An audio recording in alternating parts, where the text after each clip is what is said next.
So let's go over how to add color to our transparency paper with our character or person on it. After you've outlined all the details with a Sharpie and your painted background is finished, then we're gonna go ahead and start adding some color. The first thing you wanna look at is what parts of your character or person should be colored in black. So for example, with Minnie, there is a lot of black colored in. It just depends on what your subject is. So look at yours and see if there's anywhere that you can fill in with black, and you're going to color that in with a Sharpie. For SpongeBob, it would probably just be the shoes. So I'm gonna color those in.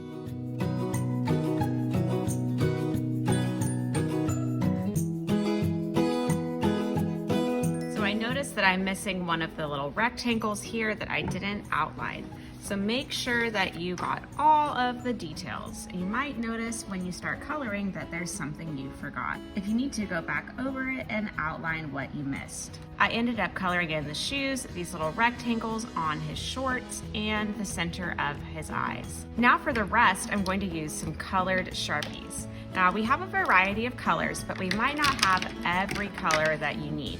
So you can be a little bit creative and find colors that match or are close to what your character or person would be. It also doesn't have to be realistic.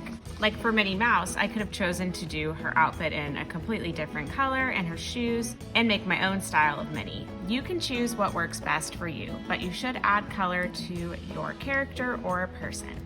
So I'm gonna go ahead and do that with SpongeBob. For any areas that are white, I'm going to leave those clear. So the shirt, the eyes, the teeth, the socks. So on yours, the areas that are white will be left clear and not colored in.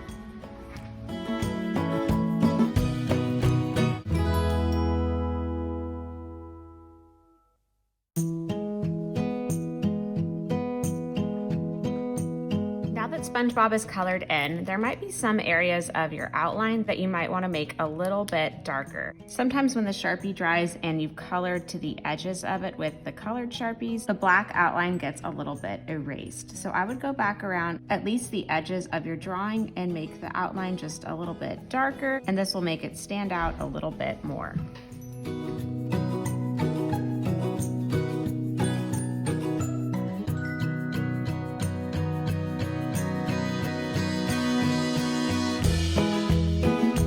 Everything is colored in and you outline the edges one more time. Then you can get your painted background and put your transparent paper on top, and we're going to staple them together at the corners.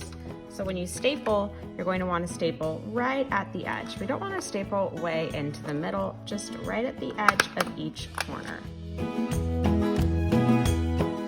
Make sure that you press down your paper so that you don't get any big air bubbles in the middle. And then after the corners are stapled, make sure that your name is on the back. I hope you had fun creating a transparent portrait.